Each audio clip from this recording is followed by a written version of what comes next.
Hey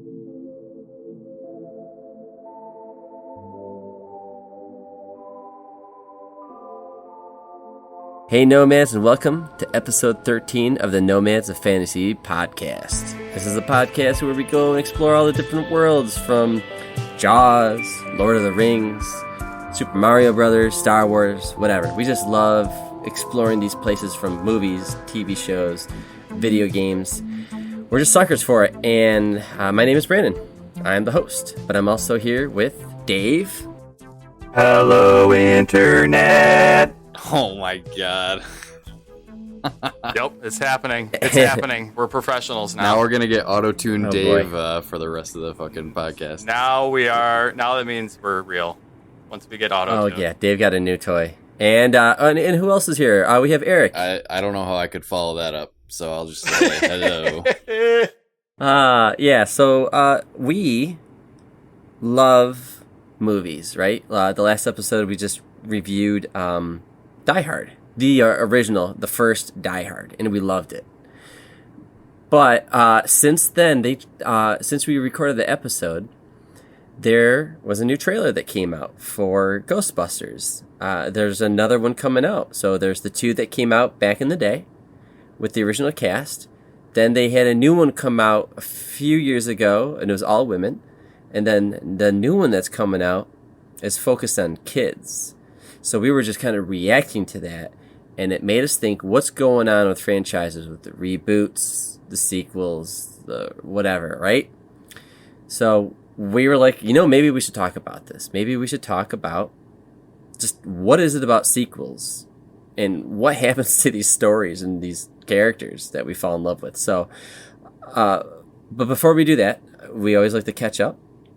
I'm gonna go with Eric first. What have you been doing since we last talked? I've been playing. Well, I haven't been playing a ton of games, but I got a few. I've been. So I feel like the only games I played have been on stream, twitch.tv/Nomads of Fantasy. I played. So I downloaded a bunch of. Well, hold on. No, I obtained a bunch of Game Boy Advanced cartridges legally. I promise they're all legal. Ooh. And I have The Legend of Zelda Minish Cap. I've never played that one. I wanted to play that one because I've heard it's a really good one. And I had WarioWare Inc. Mega Micro Games. I don't know if you guys have played any of the WarioWare games, but they're fun. They're really fun. Yeah. Yeah. The original one, it was on Game Boy Advanced. So I actually played through all of that. I beat it on stream. You can watch the archive up now, and that game is awesome. Like, it's just, if you don't know what WarioWare is, it's just a bunch of literally 5-second games that you just run through, and they speed up and they get faster and faster. They're all really obscure. Like, you have one objective to do, like dodge this thing or push a button really fast, or and it keeps cycling through.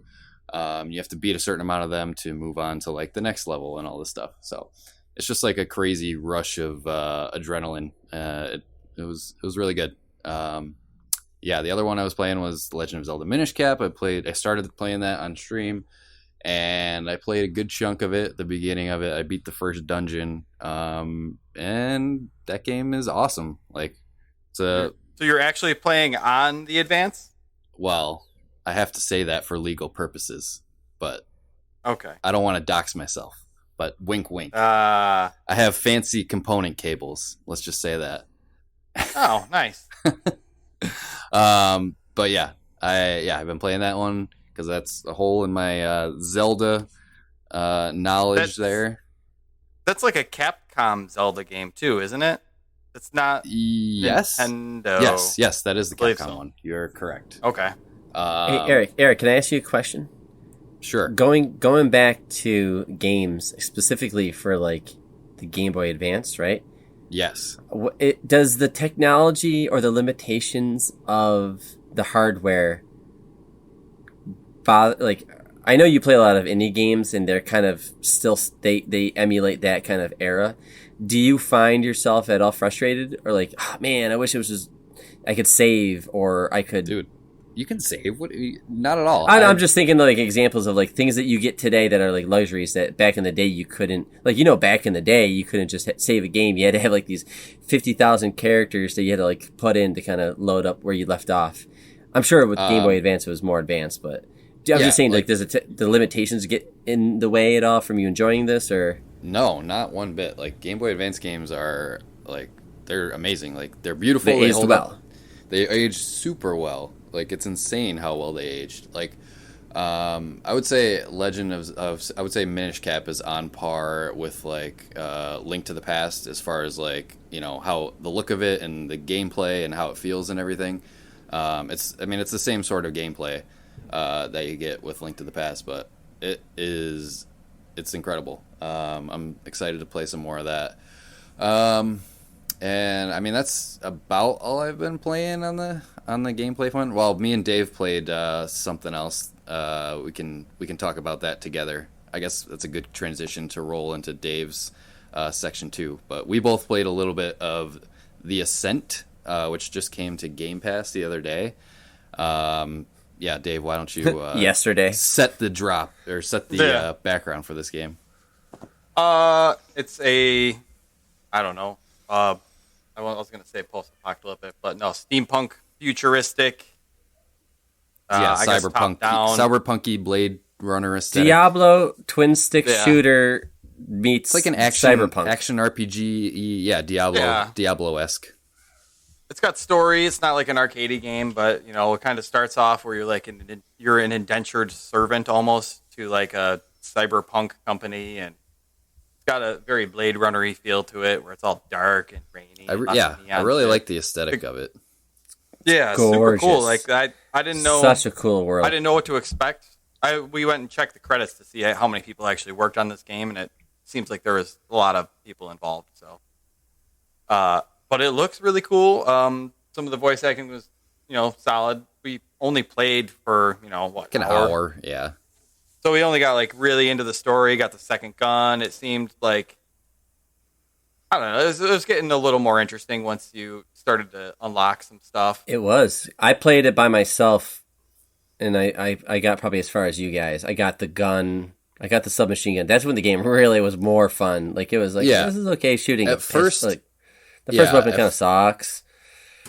Yep, with the first pistol, I was like, it's fine, it's not great. But yeah, like you said, once you get the submachine gun, you start blowing these little robots away. It gets pretty fun.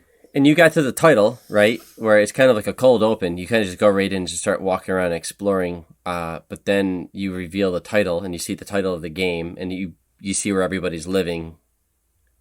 Did you guys get that far? I think that might have been right where we got like booted from our session. We had a hard stop. We went down this like elevator, and then the game crashed. Lame. Okay. Yeah, because I walked around on the rooftops for a little bit. Oh, okay. Yeah, it was it's a solid little game. It definitely seems like there's some more depth to it than what we were playing. Mm-hmm. Like there's a lot of like augmentations you can do and armors you can wear and guns. Like you have multiple gun loadouts for different situations. I saw it's getting praised because of the theme. Right, like the cyberpunk theme. Like if you like cyberpunk, you need to play this game, hands down. If you like Mass Effect or anything like that. Yeah, it's very cyberpunky. Yeah, I like the aliens being everywhere though, because like cyberpunk doesn't just mean aliens, but this actually has like kind of a Mass Effect thing where you'll just see like giant alien guys just kind of hanging out there too. And I was like, I really like that. I was just like, Mass Effect meets Blade Runner meets Diablo with twin stick shooting. I like that. Yeah, but I'd like to get some more of that on stream. It seems like I saw it mentioned somewhere where like it's more fun if you play with multiple people. I could definitely see that. Yeah, I think you'd want at least 2 or 3. Yeah, I don't think I would have fun playing this by myself, but I think it would be fun with all of us, like a group of 3, just going through shooting all these robots up. Yeah, better. I think it was already feeling better than Dark Alliance was last time. Oh, yes. That we all got together and played, so. Hopefully get some more of that in this week. What else did I play this? We started UFC 4. I was in a little sporty mood. I like the story mode in a lot of the sports games. So like basketball, the footballs. I don't know. Story mode is just fun for me in those. It's like the same thing with like you buy Madden every year and you play like the first half of the season, and then I lose interest in it. But this one, I don't know. The acting, not fantastic. I think the main character, the only words I heard him say was like, "Yup, thanks," and "Yup."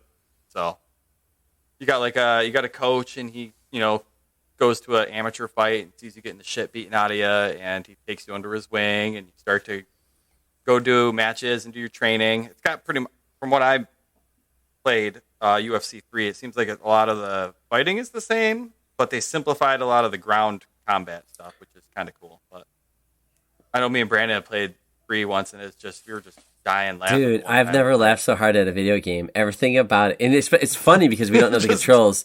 So like you'll just like smacking the shit out of each other. You're like, yeah, it's ridiculous. It is. Yeah. What else did I touch this week?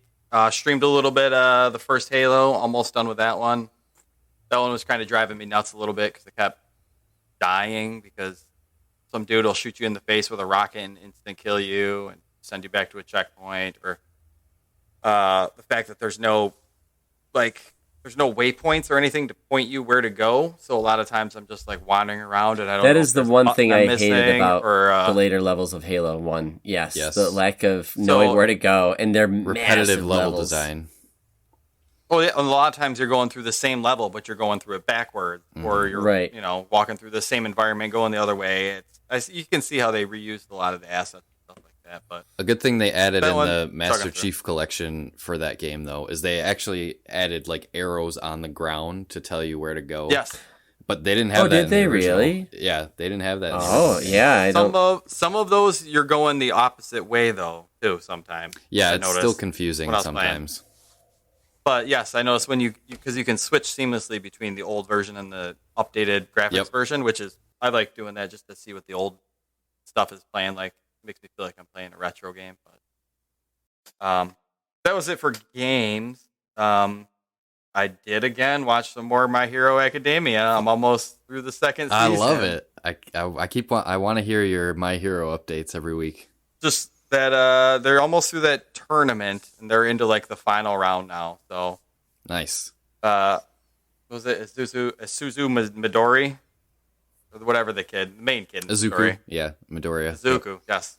Yeah, he's into the final round, and he just versus Todoroki, right? The brainwashing guy. Yep. So I'm trying to go watch a couple. You got to watch a couple episodes at a time because they're just so short. But trying to get through that one sooner than later. On that front, I'm all caught up on the latest season too. So I'm waiting for I'm waiting for the next because season 5 is still going on, and they're doing like a simul dub between the Japanese and English versions. So the English dubs come out on Saturdays, so I'm gonna keep up with that every week. But are they doing just one a week for that when they're releasing it? Yep, they release one a week. Okay, that's not. The other one I watched is a Netflix show. It's a special called Inside by Bo Burnham. He was a stand-up comedian who I guess he got famous with his YouTube videos back in like the early 2000s, and apparently back in like 2016 he started having anxiety attacks and he stopped doing stand-up for a while. And this is, I guess, his latest release, but came out in 2021. It is written, directed, filmed, and edited all by Bo. Oh, that's impressive. So he did everything in it. Yeah, it's super impressive. But he recorded it in the guest house of his house during the pandemic with no crew or audience. And it's basically just him doing songs and sketches about day-to-day life during the pandemic. And, he's got songs about FaceTiming with your mom, or one of the funniest ones was White Girl Instagram song, which, I don't know. It's just funny to see the creativity that this guy put out all by himself, just in a room. Everything's filmed in just one room. He's just got different lighting effects. He's got, synthesizers and tons of keyboards and all sorts of crazy stuff. So he just kind of let his creativity just kind of pour out, and he kind of talks about a lot of personal stuff. I was gonna say, it gets pretty heavy at some points, right? Like suicide type stuff. he talks about like how he stopped performing for a while because of the panic attacks and stuff like that. But it was nominated for an Emmy, so I decided I'd give it a whirl. And Yeah, I definitely want to check that one I out was eventually. very, very impressed by the amount of creativity. It's nice because I like that he did by himself. It was impressive. and he's a comedian who does music though. Like that was like his thing. He would play music during his bits. So it's impressive. And musicians should take notice, man. Like I know I remember like when Beyonce I think lost to Beck, but the people were making an argument like the reason why he won, not only because the album was really killer and all that stuff, and hers was good too, but Beck and his dad did the whole album and they had like 23 instruments. And then when you looked at Beyonce, you see that, like that. Yeah, it's like you just see she has a team. It's just like Beyonce, you have an amazing voice. You have the ability to write your own songs, but whatever. I mean, not knocking her, but it's some people just like can do it, all of it. And I think there's something to be said about that. And it's awesome that he did that because Absolutely. You don't need a whole team to do that. If you really care about this idea, get it out of your head. If you're that smart and creative, you'll figure out a way to do it. If you don't, and he did it during the pandemic when he, like you said, with anxiety attacks. And comedians are some of the most tortured people in society, So yeah. No, I'd absolutely recommend it. It got to the point after I watched it that like some of the songs were earwormed into my brain. I could not I would wake up in the morning and I would hear the chorus of the song just like repeating on a loop over and over. Yeah, the Bezos song is on TikTok TikTok driving a me lot. insane. Yeah, that was a super good one though, but that's definitely one worth watching. I think it's still on Netflix, obviously, because they produced it or they distributed it. So, that was about it for me. What do you got, Brando? Oh wait, speaking of sequels, I forgot to mention something. Dave, you'll like this. Brandon, you'll hate this. Dave got me. Dave was talking about Harry Potter last week, and it got me and my wife back into watching all the movies again. We started with the first one. We finished that one up and moved on to the second one. We're watching Chamber of Secrets now. And those movies are still great, man. You should, Brandon, you need to watch those. I know. You're really I missing know you out. like them. I know. Have you seen them all, Eric? Oh, yeah. Yep. You're all the way through. Okay, yeah. I've seen watch the first 3 or 4 a bunch of times, and the later ones only once. So I'm excited to watch all those again. But I mean, it's even cooler for me because I was like the same age as those kids in the movies when they came out. Dude, I was in fucking sophomore year of college, I think, when the first one came out, man. So yeah, they were. Oh my god. They were 10 years old in the first one. So maybe I was a little bit younger, but it came out I think the first one came out in 2001, so I would have been like 7. But that's crazy. It's just cool watching them grow up throughout the entire all the movies and everything, and I kind of grew up with them, so they hold a little bit of a special place for me. There's a definite tonal shift too when they start to get old. Like from 4 up. Some people say from 3 up, it starts to get a little more intense. But yeah, oh yeah. Definitely. I remember I saw the first one I saw in theaters. And I'm like, this is fucking stupid. This is a kids movie. And then I didn't watch until like the 4th or the 5th one came out. I'm like, all right, these are staying around. They're getting better. So I binged like 2 through 4 at some point, and I just like this one where like I really wish that I could get that first viewing back because those are just so fucking good.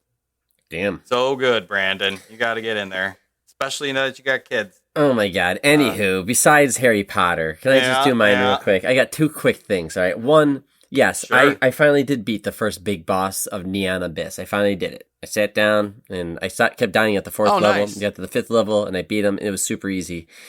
That game is fun because if sometimes you get with the roguelike kind of thing, like you just get a different setup every time. Sometimes you'll just get like a setup that is just like, I am unstoppable. Yes. So that when that happened, I was just like, this is the night I'm going to beat it. Or at least the first boss. So that was cool. I felt really good. I love that game. Neon Abyss. Really good. But, Well, you know how we were talking about our holes last week, and like there's movies we just haven't seen. One of mine is. Please Oh yeah, talk about let's your talk holes. about our holes, baby. Tell me I about filled your one holes, of my holes, Brandon. man. I'm filling my You hole. gotta fill your holes. It's good for you. I'm filling the Alfred Hitchcock hole, and Ooh. Ooh. yeah, dude, it is Classic. fucking worth it too. It is fascinating going back into the 50s. Now I know he made movies in the 30s, but I've never seen Rear View Mirror or Vertigo or whatever. So, I watched North by Northwest last fall, and it was amazing. It was like really good. I can see why that movie's held up. And then I saw, like other old movies like Casablanca, Maltese Falcon, stuff like that with Humphrey Bogart, and I'm like, okay, cool. I can see like why these guys are like the shit at their time. But I was watching Jimmy Stewart in the 1954 Rear View Mirror by Alfred Hitchcock, and I won't give anything away. I think it's really good. The special effects at the end climax is kind of dated AF, but other than that, like it's a fantastic movie. What I really liked is there's kind of a gimmick to it. So it only takes place from the perspective of his apartment. So Jimmy Stewart is a character, and it starts off with like you just see like he's in a cast and he's in a wheelchair and he can't go anywhere. So, his girlfriend visits him, Grace Kelly. He has a physical therapist that checks in on him, and one of his buddies or whatever is a detective. And anyways, since he can't really shoot for the magazine because of his accident, he just starts observing and looking out his window in his apartment complex. And the way that it's shaped is that there's a big courtyard, so he can just see into a lot of people's apartments. So there's all these different people. And one of the families or whatever is an older couple, a husband and a wife, or they're bickering. So he thinks that the husband killed the wife, right? Because she's like in bed and sick. But the gimmick is, I won't give anything else away because like that's the whole point is like, did it not happen? Did it happen? And he's trying to prove it. And he's trying to convince his girlfriend and the physical therapist and all that stuff. But what's cool is you don't see any other shots. It's not one take, but I'm just saying that like the cameramen only are in that room that he's in. It's just like a studio apartment or whatever. And it's just his perspective. Everybody else, if he wants to snoop on the neighbors, like the first shot actually is a long shot, and it just sets up the world. So like we're talking about worlds, like this is cool because we're just in his apartment, and they just show all the different people across the courtyard, and they all have their own different personalities and stuff like that, and it's just cool. And the whole movie's that way. You never see Jimmy leave his apartment and then the cameraman goes over there. He might send his girlfriend over to like the guy's house when he's not there, or the guy's apartment when he's not there. But you're Jimmy Stewart's kind of perspective. You're just like, oh shit, like I hope he doesn't come back and catch her in the apartment or whatever. But dude, for a 1954 movie, the suspense, the gimmick of, like I said, just like you're only from his perspective in his loft or his studio. It's really good. I think Alfred Hitchcock is worthy of the reputation that he has. I want to keep working on him. I started watching Vertigo, but it was late and I fell asleep. Another Jimmy Stewart movie, 1958. I'm gonna watch that one, but I don't know. I wanted to change. Where are you watching them? What are you using to stream? Amazon Prime. Oh, nice. It has a bunch of. What was this one called? This one is Rear View Mirror. Rear View Mirror. Okay. Yeah. That sounds very interesting. I like those old. It's all black and white too. Yeah, dude. No. It's colored. No. They have the color and all that stuff. Okay. But I just watched that one. North by Northwest is really good, just because it's kind of got some of those famous scenes. You ever see the scene where like somebody's walking across the road and an airplane's like he's like in the middle of like nowhere. It's like flatlands, and then an airplane's up in the air, and then all of a sudden the airplane turns around, and then he realizes it's coming at him, and then it starts shooting. That was in that movie. Oh, and that's parodied all the time. But, really? but yeah, it's a great movie. It's like he's like the guy that's in it. I'm trying to blank on him, but he's like the George Clooney of the past. He's just so cool. Just this super old, handsome, cool guy. Clooney. Cary Grant. Past. Cary Grant, I think Sounds is his name. about right. Yeah. Okay. But yeah, that's it. Alfred Nice. Hitchcock is awesome. So, I mean, Birds and Psycho get always like all the attention but these movies are PG. I had my 6-year-old watch it with me, and he's like watching it, and I'm like, my wife is like, this is about murder. This is about murder. There's like people getting apparently being killed, and I don't know. It's whatever. 1954 horror. Come on. So yeah, I think you would like it. The humor is actually pretty good in it too. And that's it. Yeah, Yeah. I give that a whirl. Yeah. So I don't know. I like to do that. I like to go back and see some of the classics. That we reference, because we all know that new ideas are hard to come by. Clearly, that's why we see these shitty sequels and reboots, and that's kind of coming full circle, because when we saw Ghostbusters trailer drop, we're like, are we that out of ideas? So we're like, okay, what if we had women in it? What if we had kids in it? Like, what if we're in space, right, Eric? It's just like, that'll be next.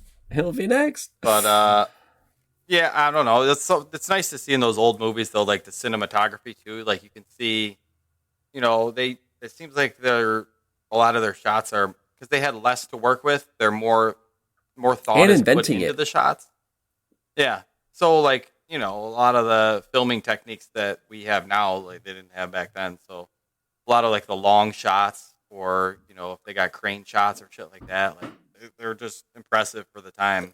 The only thing from the old movies is the audio. It's not bad. It's just the audio is like clearly one microphone hanging above the scene, and you hear every shirt, every step, you can just hear everything.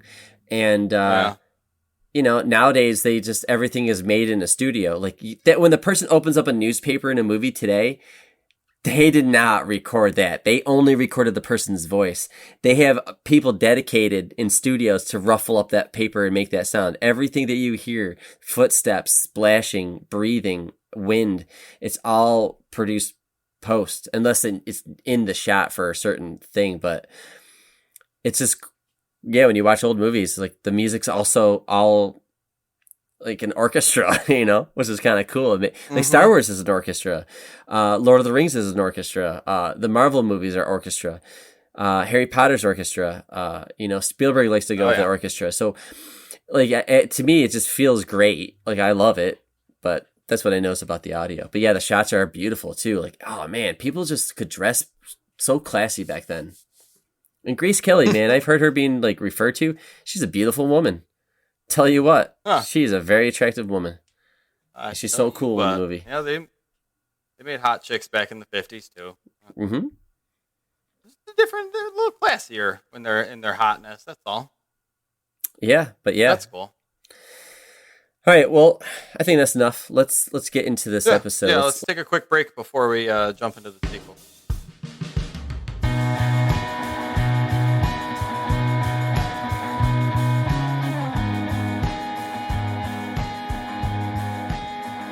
And like a bad sequel, we are back. So, we could literally say anything we want with sequels, right? We know what a sequel is, but I think before we get into this, before we have fun with all the stuff that comes with sequels, let's define it. So, I don't know, like Eric, did you have an idea of how we want to describe or define sequels so we can all get on the same page? Sure. I mean, to me, a sequel is just, I think it's pretty simple, just a follow-up to something else. So it could be the second movie in a series. Honestly, to me, it could be a second movie in a series. It could be a fifth movie in a series. Because if we're talking about like a fifth movie, essentially the fifth movie is a sequel to the fourth movie. So we could look at it that way. It doesn't have to necessarily be like, okay, this is number 2. Because, if we take Star Wars, for example, we wouldn't call, I guess you would call Attack of the Clones a sequel to Phantom Menace, but the original sequel would be Empire Strikes Back. So you could look at it, both ways. I think it gets a little confusing with the Star Wars example, but I feel like it's just a follow-up to something that came before it. And I would say it also qualifies as like a continuation of a story. I don't think, I'm trying to think of an example of a movie that, would be a second iteration, but not a continuation of a story. If you can think of any examples, but in my mind, a sequel would be continuing the story that came in the last movie. Okay. What do you think, Dave? Does that jive with you? That sounds right. Yeah, pretty generic overview of it. I have a lot of notes on what makes better sequels or things that I don't know lend itself to like a sequel possibly being good. A couple of genres specifically that I don't know genres in general that lend themselves to sequels being better. So you got like the continuation of stories, or like when movies are based off of source material, like Lord of the Rings. It's like one story, but they cracked it into three movies. Sequels are fantastic, but it's Sure, but that's one story that they purposely figured out 2 hours or 3 hours here, 3 hours here. Like they had break points. They kind I of mean, but broke it up there's in three thirds, but books, so the books are sequel fair, to each fair. other. So, but that and then like if you get But into with those stories started where like they had to deliver the ring in the last book. There was that there's trilogy. Like that those stories are coming. Right. Yeah. Like when we look at movies, the first one, right, tells its story. It has nothing to go off of. It has to be good. The second one only exist like to me with movies. A lot of the second ones is because the first one did well. Right. That's why the sequel gets made. Right. Yeah, I mean that's what I wanted to talk about. Like there's a couple ways we can look at it, right? Where did they like Back to the Future 2 is a direct sequel. They probably didn't have it written when they made one, but they knew they wanted to make a sequel. So that's why the movie ends purposely saying this will continue with the second movie. They were that confident. I could be wrong. Maybe they had Right. 1, 2, and 3. But And it's an important distinction that it's called like part 2 instead of just 2, But movies are a business, right? Like it's a lot of money, it's a lot of time, it's a lot of resources to put together a movie. So obviously, when one movie does really well, of course they're gonna. I saw this thing that said, this is just what I saw, just one place, but that the sequel makes 8 times more in the box office than the first one. Just because. So obviously they're gonna make it because it sounds like you can make a sequel. because it's a known quantity, basically. Yeah, it's just like if it's a good movie and the characters are alive at the end, then you could make a sequel just because, and even be bad, and it's just you've made the money. Unless people have like hopes of making a trilogy or a franchise, I guess. But I think like a lot of franchises have put a bad taste in sequels. Like the idea of a sequel, a bad taste in our mouth about it. Horror genre obviously is notorious for that. The fact that like There's tons of those. I didn't even touch on those. I didn't really either because I think it's like being a dead they horse. could just keep cranking them out. Friday the 13th. But yeah, well, Those ones kind of they have a more of a set format to them, where quiet town, all of a sudden the murderer shows up, and then like that 8 people that you start the movie with, you're going to end up with probably 6 or 7 of them dying. They're only going to have like 1 or 2 left. Well, so those are more formulaic, I would say, as a sequel, but you're continuing formulaic. it in that theme. Yeah. Mm-hmm. One thing I was going to say with those movies, though, is they're following a formula rather than like any movies that are based on, I was going to say comic book movies. You have source material for those. So you're like, all right, this Spider-Man movie is about fighting this villain. And then, all right, let's dig into the catalog. You have thousands of comic books to choose from. You're like, all right, this is the next one. You can kind of piece those together. So anything with a book that the movie is based off of, I think automatically has an edge because I think the story is more well thought out in like a overall sense. Like the Harry Potter movies, like those are all kick-ass movies because they're well put together. Yeah, that makes total sense. And maybe the first one might be a stinker, and then they kind of get better as they go along. But they have the intention of making more.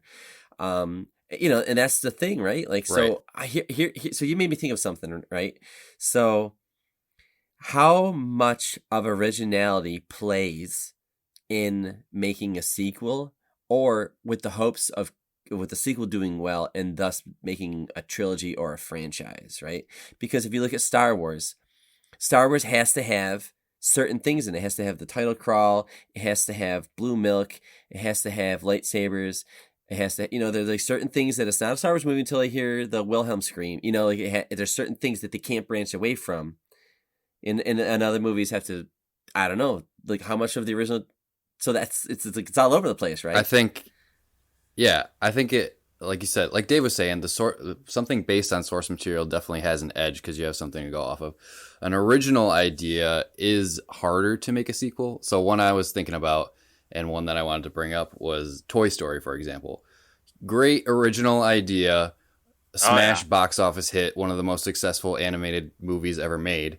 And then they had to make a follow-up to that and find some way to make it improve upon it from the original. And it's an interesting story. They didn't have to, but financially they could have to. They could have just cashed in and, with the Toy Story name. It's funny, there's an interesting story behind the production of that. So Toy Story 2 was originally going to be a straight-to-video movie, but Disney decided that they didn't want to do that. So Pixar made a full-fledged movie out of it. And after months of production, I forgot how long they spent on it, but a while into production. Oh yeah, something happened. Disney got lost. Disney was saying, well, they almost lost everything that they made because someone accidentally hit a delete command on the root folder of all of their assets, but they were able they were able to recover most of it. But even source control, right? Yeah, even with that, Disney didn't like the direction that the movie was going in, so basically Pixar started from scratch and they had 8 months to make the entirety of Toy Story 2 and get it out into theaters. So they made that movie in 8 months and it was an amazing sequel to Toy Story 1. It was more successful in the box office. That whole franchise just pumps out good ones. Do you remember the 90s? Like Aladdin, A Lion King? Those movies had sequels, but they weren't a big deal. I was there. They were just... I was there. They were just direct to DVD or whatever. Well, yes. Aladdin and Lion King? The Aladdin ones were direct to video. That was a big thing back with Disney. It was the direct to video sequel. Yeah, they just crank them out. Which is interesting, that Toy Story 2 was able to break that mold and get a full theatrical release, and obviously that's I guess so, most successful animated franchises in history. So okay, I was thinking about why that was, but that's actually really cool if Toy Story did it. I mean, I have a note. Pixar movies, if somebody's going to have a sequel, like the Toy Story ones, they work pretty well. Incredibles 2 is just as good as the first one, I thought. So I was going to say, it's funny that we mentioned Pixar because only certain franchises within Pixar get the sequel treatment. Like you're saying, Toy Story, The Incredibles, Cars, they pumped out those Cars movies, which not my favorite, but those are the only ones that have follow-ups. You gotta have a good world built for them. Right. I mean, Pixar is great at world building, but I mean, even how come Zootopia doesn't have a sequel? As Brandon was saying earlier. No, I think it will. That's not Pixar. Yeah, but I could see that. I could see that getting a follow-up. Yeah, there's some good ones in there, but I think part of the sequels being good is having a plan for it. Sometimes it looks like studios just are they're after it for the money, and sometimes they're after it for for the franchise. We talked about, we said Back to the Future or stuff like that, but let's bring up The Matrix. Fantastic first movie. But I didn't think about going down that. Did they know what was going to happen when they were filming that first movie, or did Internet Jesus 2 and 3 should Neo not exist. come out of nowhere? 2 wasn't. That's an example terrible, but trying to cash in on success. I feel with this. And I mean, they're filming 4 right now, so who knows what kind of movie that's going to be? But it could either be it'll either reboot it or kill it. Yeah, who knows? But they're all getting old. But that's one that I think didn't have I mean, it had a vision to it, but I don't know if it was the first movie was so groundbreaking that I don't know if they're just trying to keep running with that or make it more groundbreaking where now Agent Smith, there's 80 of them running around, and now we're in the real world going to Zion and having rave dance parties in a cave and all sorts of weird. Yeah, that one went off the rails kind of quick, but they unfortunately. Yeah, those movies I think ruined the taste of Matrix because the first Matrix is amazing. I think it still holds up. It's still really good. Yeah, please tell me you've seen it. It's fine. It's fine for me because I don't think I've seen the sequels to the Matrix, so I don't. I don't have. No, you don't need to. I don't They have do any anything to feelings help. about those. Yeah. So yeah, Matrix 1. I just want to leave it. Yeah, leave it as it is. I don't know how I feel about that. The Animatrix is good. You gotta see the story through. You gotta see what. I mean, what maybe Neo eventually. does. I feel like I've seen parts of them, but nah. I feel like the Matrix could have been like a self-contained. They didn't need to expand upon that universe anymore. I totally agree. I wanted it to, but what I don't. It's sometimes you don't like what you get, and that was a movie. It's like Indiana Jones. Fucking A, man. Like 2 and 3 were great. And then it's just like, why don't we just keep going? And to get the fourth one, it's just like, okay, yeah. You know what? That's the trouble you get Maybe we shouldn't have into. done That's that. the slippery slope you get into with like a successful franchise, you know, because like you get the first one, it's a moderate success. The second one is the Indiana Jones example is a good one, and the sequel follow up, it starts to take off, and then it's like, okay, we can keep just making these and pumping them out, and people will pay to watch them, which. Whatever, it's like you said, it's a business, so part of that brings me to one of the things I thought was like a good key way to tell if sequel has a chance of being good is how long it's been since the previous movie. So we talked about Die Hard last week. And a lot of it has to do with how many of the same actors are still around. Like if you're keeping the same actors, you keep the same directors, keep the same producers, stuff like that. So Die Hard 1, 1988. Die Hard 2, 1990. So they had to, that one was pretty quick after. Die Hard 3, still a good one, 95. Same director too. Yep. So same director in 1 and 3, same screenwriter in 1 and 2. And then it was, count this, 12 years before the fourth one. And they had new directors, new screenwriters, new story writers, everything. And that one just went flying off the tracks. And that's when, I don't know, Die Hard kind of shit its pants. Same thing with Back to the Future we mentioned. First one in 85, next one in 89, and then the next one in 90, a year after that. So yeah, but those movies knew they were making more. Yeah. It's like Right. It's like James Bond was like a series of books, and then it's like, let's just put all these to the movies, and like you got this ongoing guy, but like sometimes he can just be swapped out and somebody else can run with it, and everybody's okay with that. And some are good, some are bad. But then other franchises, it's like it just seems like they slowly degrade. Mm-hmm. I know there's like once in a while one will be better than others, but typically it just seems like it's like who nobody wants to be in the unless it's like Fast and the Furious, but like nobody wants to be in Austin Powers 4 or something like that, do they? I feel like maybe now because that's time. old, Yeah, but time has passed where Austin Powers can come back. But I was just looking at Indiana Jones, first one heck, people 81, bring back stuff. Why are we talking about this? Temple of Doom Ghostbusters. 84. I know, Last Crusade 89. So all three of those movies are within 8 years, and then it is 19 years until Kingdom of the Crystal Skull came out, and look what happened there. Everybody's older. The it's got a magic's lot of, lost. The momentum, the chemistry. Yep. a lot of it, and they're trying to You got to they're be just- very careful. They're pulling on the nostalgia thing rather than trying to tell a good story. They're trying to be like, hey, remember when Indiana used his whip to do this stuff? We're going to do that again, except now Shia LaBeouf is in here. And like, they're just trying to pull at the heartstring. That's when we 'Cause a lot get into like reboot territory, which is different than a sequel, I feel like. Because they try to make it a sequel, but, you know, I guess you could call it a revival, maybe, instead of a reboot in that example. Well, like that 'cause one, they I tried think to bring it back from the dead, essentially. Because I think they tried to like, all right, this franchise is treasured. Let's bring it back and let's pass the torch to like the younger generation, which looks Right. like what they're trying to do with the Ghostbusters movie, which looks kind of fucking lame. But there was no kids in the first one, so But- it's not a kids genre. Kids can watch it, but it's not a kids genre. Yeah. Like, that's the thing they don't get. that's kind of think of what they were Nope. trying to do with Crystal Skull, and they brought in Shia LaBeouf and like, hey, now he's Yeah. gonna be the Indiana They're Jones. just trying to appeal to a wider audience. The Shia LaBeouf Yeah. thing is very like dated because that was the point where he was, you know, big. He was in like everything back Sure. then. So they were trying Transformers they were trying to get him yeah. for that, and they're like, "Oh, let's get Shia LaBeouf, and maybe this movie will do good."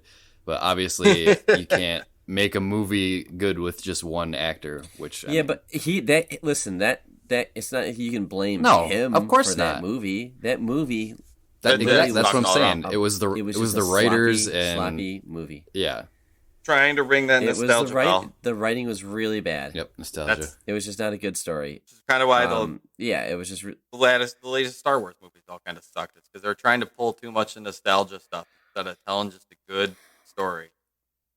Like how to Solo fumble or a Rogue trilogy One, in like the grandstand, those separate the Star grand Wars. stage. But I don't want to just shit on dirty sequels. But Can we? I'd like to talk about some good ones, Can we just talk about possibly the What- greatest sequel ever made? please. That would be Terminator 2, Yeah. Judgment Day.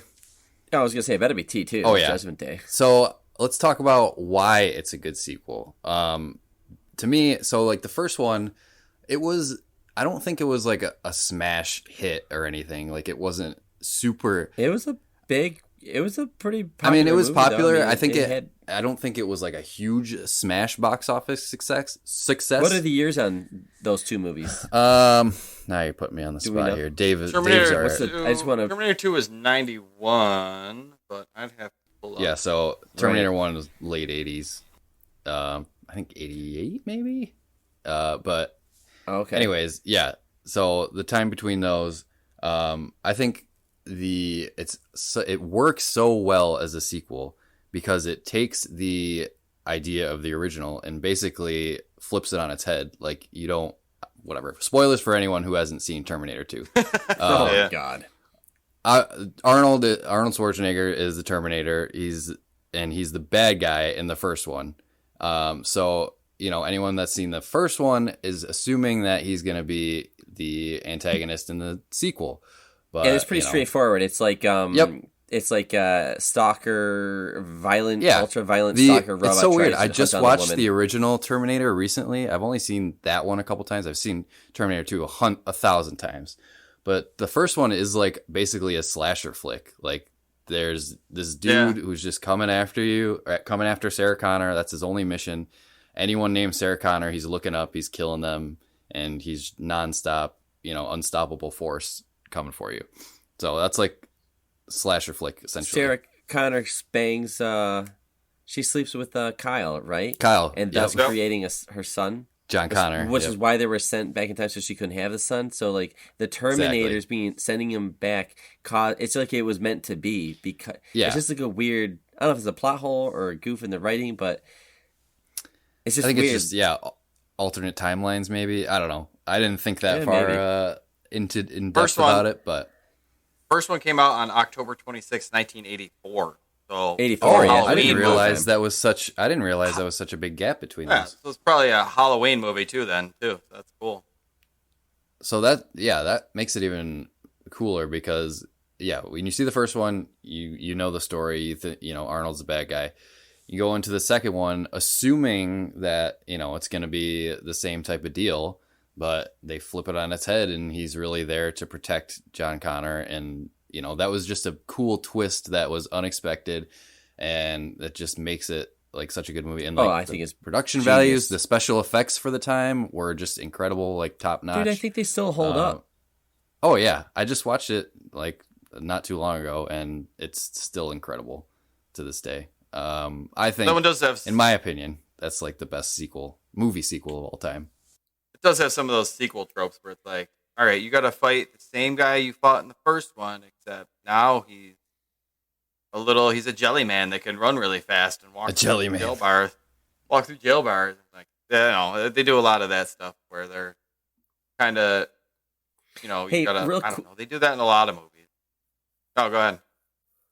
So, just because we're talking about like movies like that are the sequels that are really good, Dave and I both noticed that on IMDb, their top 10 movies, a bunch of them actually out of 10 like are sequels. So the first number one movie, highest rated on IMDb, is Shawshank Redemption. Number 2 is The Godfather. Number 3 is Godfather Part 2. Number 4 is The Dark Knight. Dark Knight, fuck yeah. Yes. Number was a 7 great is Return of the King, which is the third, but it's still a sequel. Right. And The Good, Bad, and the Ugly is number 9, which I believe is a sequel to maybe A Fistful of Dollars, but it's a sequel, I believe. And and then number 10 was just Lord of the Rings: The Fellowship of the Ring. Just impressive that the 2 of the top 10 highest rated on IMDb. Oh wow, that is crazy. Look how so many are sequels. Isn't that crazy? So it can happen. Did you guys watch Blade Runner 2049? I have no Blade Runner. We were talking about filling holes before. I got to fill my Blade Runner holes. I haven't seen either of the Blade Runners. That's a good movie. That's a movie where it only could have been done if the people who made the sequel understood why this is a cult movie, and they did a good job. It's so watchable. It's gorgeous. It feels like it's in that universe. It's got its own story though, which is cool. It's like it takes place a while later. They made this movie a long ass time later from the first one. The first one was like this cult movie, and the second one is just like it looks like the first one, but it tells its own story, but it still brings back like the Harrison Ford character. So it's I don't know, but like some movies it's like lightning in the bottle twice or something like that.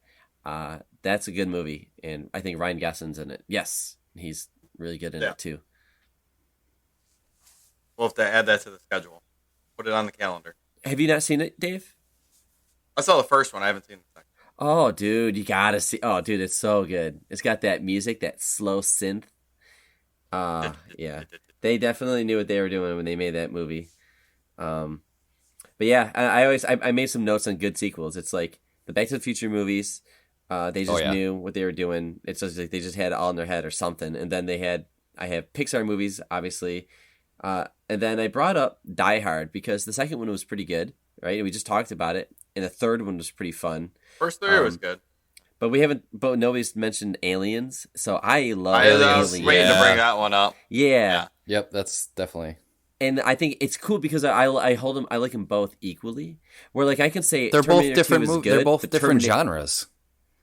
Right, but like Terminator 1 Aliens, and Terminator 2 are both kind of action-ish, but 2 is just better.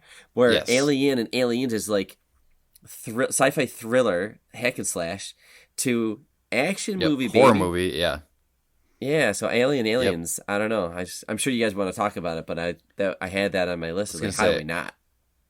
It's something like that is cool because you do get like both different genres. And I think they did both genres really, really well. And I don't know, I feel like there's some people who prefer one over the other depending on which genre they like better. Sure. Which is fine too. So you can pick which one you like better. I love both of them. 2 has heart. 2 has a lot of heart. One, the kid. Yeah. One knows how to build suspense. 1 is fit. I like 1 more. I could see why people don't like 1. It does start really slow. Like it doesn't actually, shit doesn't start going down until like an hour into the movie. Oh yeah, at least I love it. But I do like that slow build up. The slow build is good. It's very effective. Yeah, man. It's so 1 is just like it's the ultimate sci-fi thriller for me, for sure. I don't know how you can beat that. I'm a sucker for that. It's like the coolest creature design. Oh my god! It's not scary in the second one because you've seen it in the first one. Speaking of sci-fi, though, did you guys have other examples of like good sequels? I did. I don't know if you guys have seen this one because it's a little older, but Star Trek II: The Wrath of Khan. No, I'm not a. No, I'm not a. I haven't seen it. I haven't seen it in a long time. I'm not a Star Trek guy. The movie was so good though because, Enterprise gets all fucked up, the crew's all getting messed up, Khan is just Spock dies. blowing shit up. That too? Spoiler, jeez. Yeah. Dude, that movie came out 30-some years ago. That's on you. It's like 1982. It's 40 years ago now. Was that? 82, almost 40 years ago. So that one was great though because I don't know, it was the next step up. I don't remember, all the Star Trek movies kind of blend together in my head at a certain point. The first one. Nobody watched it. Nobody watched the first Star Trek movie because it's hot garbage. It had no budget. It was slightly Hot garbage. dude. It's really it's unwatchable. It's unwatchable, and the Star Trek fan base got so mad that they were like, "Yeah, wow, we really probably should take this a little bit more serious." So it's night and day. It's like watching like BBC try to do like a movie, and then you have like Disney go and make a movie. It's like you could just see the budget, the care, the and that's actually a good movie. 2 is actually a really good movie. Yeah. There's other Absolutely. things that happen, and I don't want to give away, but oh god, yeah, good. I forgot about that one, Dave.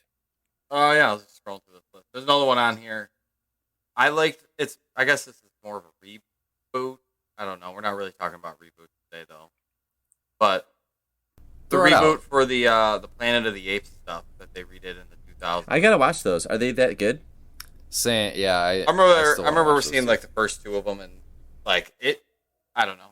It's got Draco Malfoy in it, there, Eric. But he's a dick in that movie too. But just the build up and how they, I don't know, they kind of retell the story of how the apes get like the intelligence that they do and how they end up taking over the planet. Mm-hmm. And it's the first one is absolutely a super good movie. It's definitely worthy of a reboot. That was 2014, I want to say, somewhere around there. That was those were good. Trying to look. I mean, a lot of them are. Those also, again, those are movies. They knew they were gonna make like 3 of them, though. Like, like I think it's riskier. Like when all right, give me a comedy that has a good sequel. Do they exist? Comedies are You know, tough, they though. make a comedy, they had fun with it, Yep. and they get lucky. You're trying to capture that lightning in a bottle again from that first one. Grown Ups 2. No. Oh, I heard Grown Ups 2 was I'm just kidding. Horrible. It's absolute. This is one of the worst movies I've ever seen. Let me pull up the list. I mean, I remember Shanghai Noon it was like good, and then Shanghai Nights or whatever, Shanghai the second Nights, one, yeah. whatever the second Those one are was. good. I was like halfway through it. I was like, this is not. The first one had a lot of charm, and I remember like the second was like, it's choreographed to. Yeah. I don't know. let's see. I don't like it. Yeah, comedies are tough. Comedies Austin are tough. Powers. Those hit pretty hard. Those were bangers for a couple of years in the 90s. 1 and 2 early were good. 2000s. Yeah. Okay, yeah. One is 1 and vastly 2. better than I'll 2, take though. 1 and 2. Yeah, I think it's 2 kind was of funnier, but 1 was better. tough to to It rekindle. is so hard to iterate on comedy, like, to make what, take what made the first one good and improve upon it in a comedy sense. Like, you can't just make the same jokes over Yeah. again. You have to figure out a different way to get the comedy in there, but still keep the same spirit of the movie. Like, I don't know. I feel like the approach with comedies are just be like, oh, hey, remember this from the first movie? Oh, well, let's do it louder and dumber and bigger. And that Sounds like a doesn't work. Harold and Kumar movie. I was thinking about it. Listen, I like the Harold and Kumar whatever. movies. All right. Like this site's got National Lampoon's Christmas Vacation as a sequel in the National Okay. Lampoon franchise. I guess. I could see that. So I mean, Okay, That is those, a good those, comedy those are good sequel right example there. of comedies That's a good that work. example. Yeah, Rush Hour 2. that's a good set of. Mm-hmm. I haven't seen it. Okay. Rush I haven't Hour seen 2. that one in ages. Yeah. Right? I'll take American it. Pie movies, American Pie 2. Bad Boys. That one, Bad one Boys I 2, think, something like that. yeah, Bad Boys 2. Yeah, that was good. But I mean, But it's just more of the they're same. few and far between. I think that Right. like you're trying to Definitely. rekindle that magic, like Ghostbusters too. Like this kind of bring it back to Ghostbusters. Like they had the same cast. I'd have to give it a little wiki. But I mean, they brought back a lot of stuff. They tried to do not the same thing bigger, but like, hey, we're saving New York again, kind of spiel. But it just didn't have like didn't have the great, I guess it didn't have the laughs that the first one did. I don't know if it was because the first one was setting up the world and setting up the franchise and all of that, and they're just trying to tell. 2 is trying to tell a story within the franchise, so you don't get a lot of that cool stuff where they like go to the hotel for the first time and capture their first ghost, and they get to tell all those those jokes when they're Right. trashing the hotel lobby room or the hotel room. Yeah. Bill Murray's character is like in the first one, he's going after Sigourney Weaver's character. And that's what was funny about his character is how he was kind of smooth of all the Ghostbusters, and the others, they're just major nerds. And then Winston, right? Like, when he shows up, he's like the guy who's learning what it's like to be a Ghostbuster, and he's just kind of coming in as an outsider, just like us. That's why it worked. That's why the jokes worked. It was the one-liners and the chemistry and all those things coming together. So in the second one, they're like, okay, I don't know, they have a kid and the ghosts take the kid, and I don't know, we need another ghost. And the reason why the ghosts come back in the second one is so stupid. It's just seeing those characters. We were like, whatever, we want to see them again. It's like the Mighty Ducks in the 90s. I remember being a kid. It's just like, I don't remember if they were great movies when I was little. I was like, these are great. I just like seeing those kids again and adding new characters. But I look back and I'm like, oof. Those movies got worse over time. The Ninja Turtle movies back in the day, they got worse over time.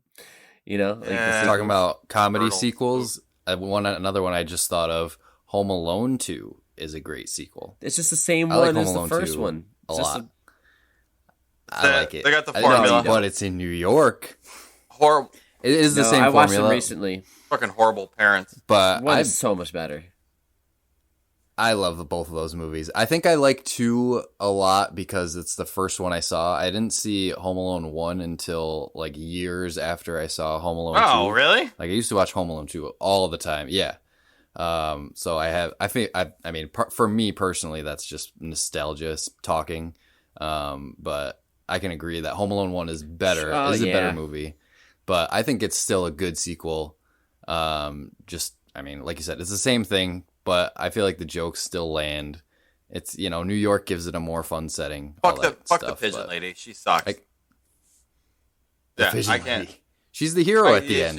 She saves Kevin from the wet bandits. Yeah, I guess. But yeah, I was not a fan of the pigeon lady living in like a attic of a church or something. She was just lonely and she had no friends. She just wanted a friend. But that one they're just trying to. She was the scary person that ends up being nice, the same way that the old man that lived next door in the first one was the scary person that ended up being. So that's true. And that's what does he do? He shows up with the shovel. Yeah. That's true. So. Yeah. I mean, that's an example of sticking a little too close to the formula for the sequel because they know what worked with the first one, so they just literally went with the same one in a different setting.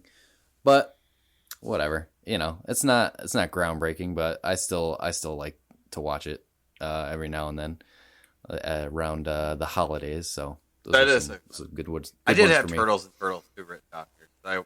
Those were growing up watching those, and comics and cartoons and all that shit were freaking huge when I was a kid. So that one was weird because it kind of falls into the same Ghostbusters thing where like first one is setting up the world and you get to meet all the characters and you get all that storytelling and stuff like that. And then 2, they just try to do, let's do it bigger and let's, increase on it. And they had, I don't know, I think they kind of made up their own story. There wasn't nothing like that in the comic books or anything like that. So that stuff kind of falls on it. I wish, I don't know, they made it too kid friendly, I guess. In the comic books, like the turtles, the Foot Clan are all people and the turtles are stabbing motherfuckers through the chest. Yes. Like they are murdering fools.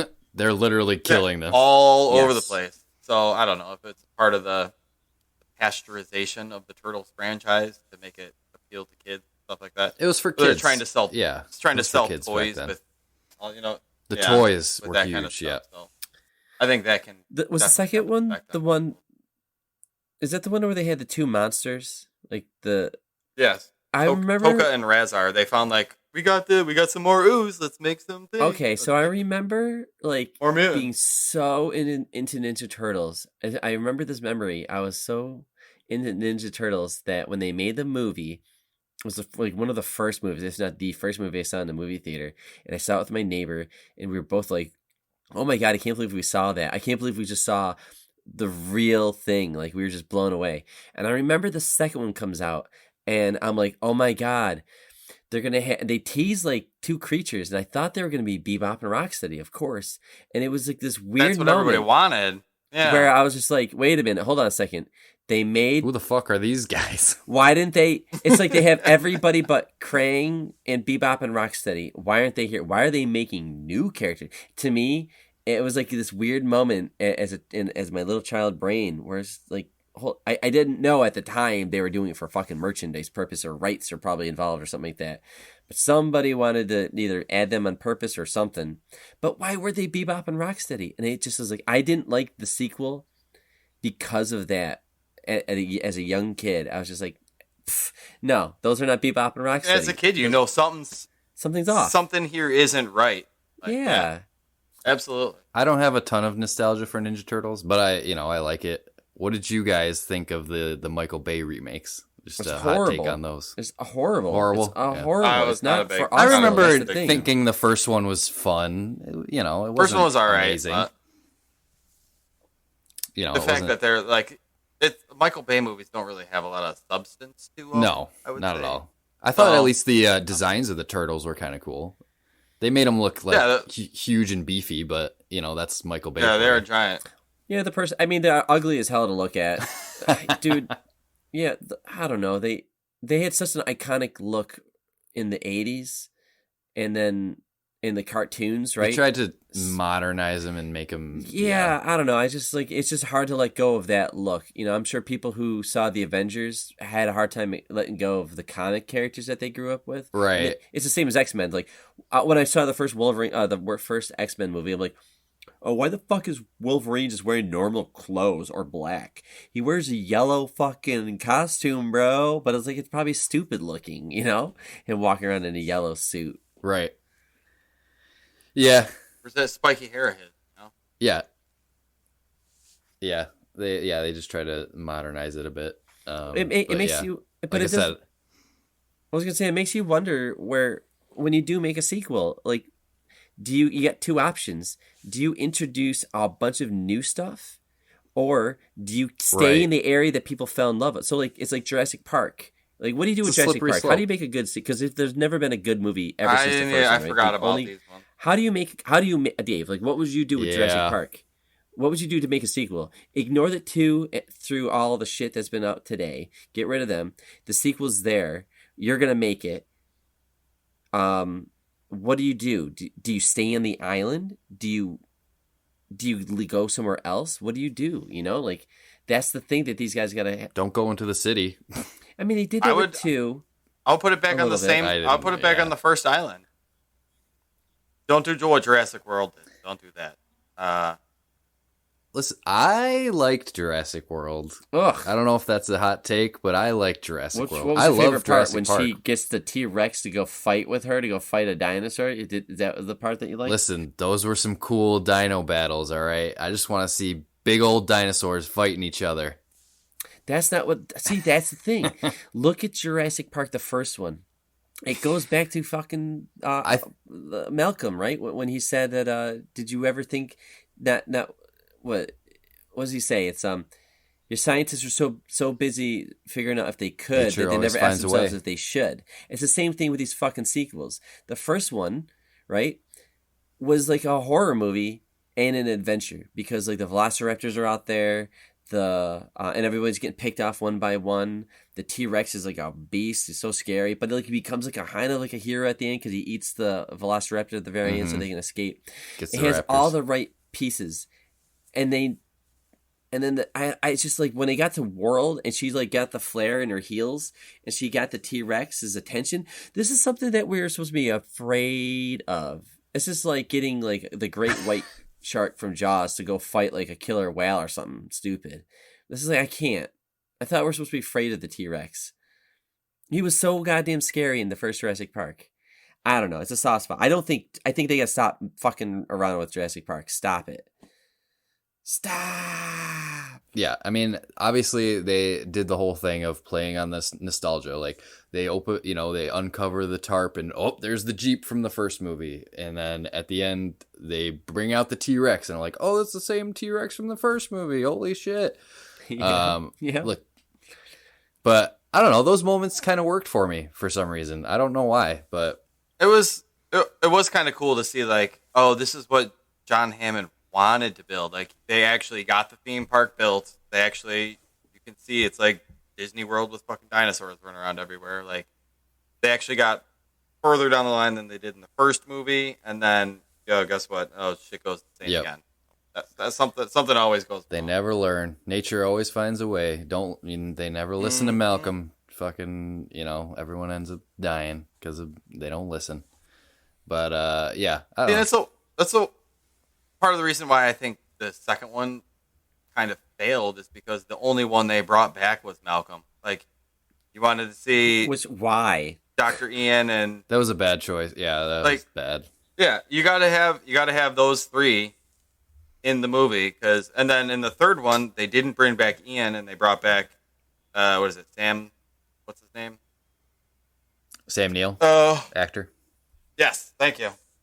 They brought him back in the third one, but they didn't bring back Malcolm. I have a soft spot they didn't bring back for Jurassic Park 3 as well. And the only reason is because that movie came out. I was obsessed with Jurassic Park as a kid. That movie came out in 2001, and I went to see it with my mom in the theaters. And I just remember, I was 7 years old, so dinosaurs, fucking, it was cool. It's a shame. So I have a soft spot for that movie, but I'm not going to say it's a good movie. It's a shame that franchise didn't become like the new Star Wars, because people love dinosaurs. They tried. And Jurassic Park figured it out. It's like Jaws. It's just like the first one's the one that's good, and everybody's been trying to figure out they should have just stopped. Why did the first one work so well? Why can't we make good shark movies or dinosaur movies? It's like nobody can figure it out. It's weird, but some people can. Yep. Not even the same.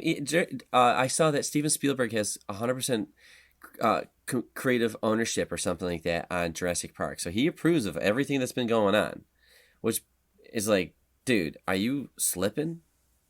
Like, right. What are you doing? You looked at the script and said in number 2 that the Malcolm's adopted daughter was like a gymnast, and she did a fucking gymnastic spin to kick a velociraptor. I was like, a little kid, I'm scared of a snake in my backyard. This little girl is gonna do moves to kick a dinosaur. She should be afraid. She should just be shaking in fear. I don't know. Reminds me of the reminds me of Predator 1 or Predator versus Predators, when they brought the Predators into the fucking city and all that stuff. Was it? Yeah. Yeah, whatever. But they kind of Predator 2. Yeah, they kind of tried to do the same thing there, which didn't work. I don't know. Predator, the first Predator movie was great. I don't know if you guys have any affinity for those movies, but I like those movies a lot. I agree with everything you just said. First one was great. Second one, not great. I don't know why they feel the need. Oh, first one's in the jungle. What if they brought them to the city? It's a big what if. It is a big what if. It just doesn't. I don't know. I don't know if any. They've only gotten worse. Movie has ever been successful with that, but yeah, I agree. Those are the whole franchise. Yeah, those are examples of the first one's good. The first one works because the first half of that movie had. First one's good. Everything else sucked. The Predator's not even in the first half of the first movie. I think he's just like. He like kind of is like invisible for most of the part and just doing things, and it's just like those guys like kind of, it's like an action movie for a while, and it's an action movie, but then it becomes like this, they all get wiped out and it's Arnold versus the Predator, and you learn about the Predator's abilities. The second one had nothing to go off of except like more, but here instead. Yeah, exactly. It's just exactly. Why? What did this do? Why didn't you have Arnold back to be like Danny Glover should have been like, he couldn't figure it out. And it would have been sweet if Arnold came back and was like, I've done this before, and he just helps. And maybe he dies doing it, but like it'd have been like he like sacrificed him, like, take him, and he's something. Whatever the fuck they did. I mean, they're gonna bring it back. Arnold's probably like, I'm ready to do another Predator movie. Well, they just made another one not like a couple years ago, and that one wasn't received very well either. Those ones were weird though when they started bringing in aliens. The Predator had its own dogs. Predators hunting aliens and like that. Alien versus like Predator. That's a good one. Cross-pollination. And they did the crossover. It got weird because those seem like they should be two distinct, separate franchises that should be doing their own shit, making their own universes, doing their stuff, and I don't like that those two cross-mogenate. But that's just crossover movies almost never work anyways. You know, like that kind of shit. Freddy versus Jason, all that type of stuff. Oh, that was lame. Fun fact about Freddy versus Jason. That's the first movie I ever saw a boob in. So that's one for you. Oh. Yep. Oh, really? Fantastic. Yeah. Oh. I don't know why. That's a vivid memory. You never saw Total Recall? Not That was the first movie I saw 3 boobs in. 3 boobs. Nice. Yep. Yeah, I just remembered comedies real quick. I don't know. Has anybody seen? I saw Bill and Ted's Excellent Adventure not too long ago, and it was great. Stupid, but great. Bogus Journey, I haven't seen in a while. Is it still hold up? Is it still as good? It was stupid, but Is it it was funny? stupid but good. But they got into some weird stuff with Station and Death and all that stuff. And even Face the Music that just came out wasn't a bad one. I thought it was pretty good.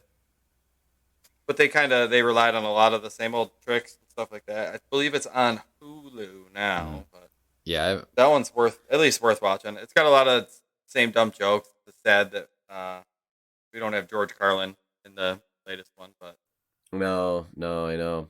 Which is interesting. Wow, who saw that movie coming back? That's a weird but it's one. they kind of try to do the same thing where they're like, all right, let's bring the kids in, and like, all right, let's pass the torch to the next generation, and they kind of try and keep that going on. Or Honey, I Shrunk the Kids. Oh boy. Honey, I blew up the kid. We Shrunk Ourselves. Honey, I Blew Up the Kid. Oh, And, my dude, they God. went everywhere with that franchise. That's Rick Moranis is like, ka-ching, ka-ching, Right. ka-ching. man. Yeah. Again, a good Hey, here's one that should've original got a idea sequel. for the first movie, but then just bad iterations. But yeah, go ahead. Roger Rabbit. I've always wanted a sequel. I know we'll never get it because it had like Disney That characters would have been meeting, like. fantastic.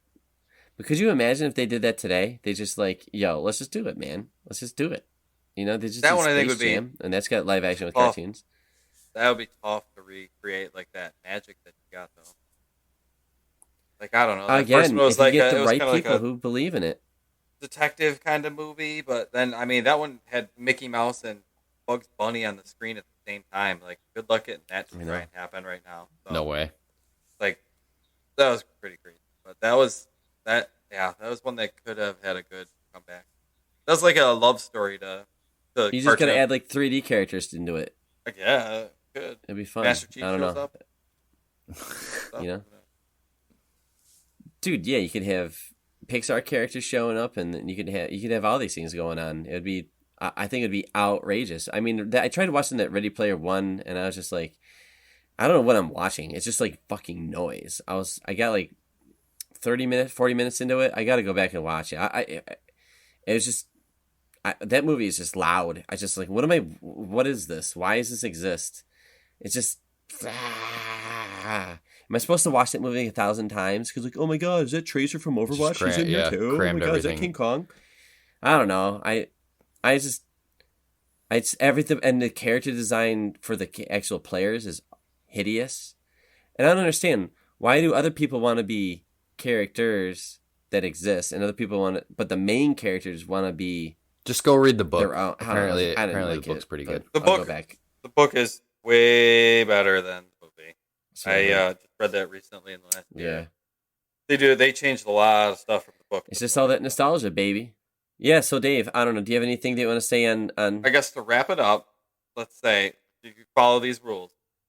Base your sequels off of books or some sort of source material. Step 1. 2, it helps. 2, don't take a lot of time between your sequels. 3, keep all the actors and directors the same as the original or as close to as possible. And 4, make sure you try and tell a new story in the same universe. Not try and like rinse, wash, repeat the first one just because you knew it worked and sold well. Like try and expand your horizons in that universe a little bit. But as long as if you get a lot of the same people involved in making the movie, I think you have a much better I agree with chance all of those having except a number better- 2. I think 2 we can challenge only because we said that T2 literally they took the time. It was like what 7-8 years later, Yeah. Yep. and then So I'm not saying that it typically, mostly, There's always But exceptions to those. Yeah. but there are some good examples of that not being true. I think it's just like more of like what you said with 4. There are good Like, examples. just make sure that the story can stand on its Those own. are those are know? guidelines. Yep, exactly.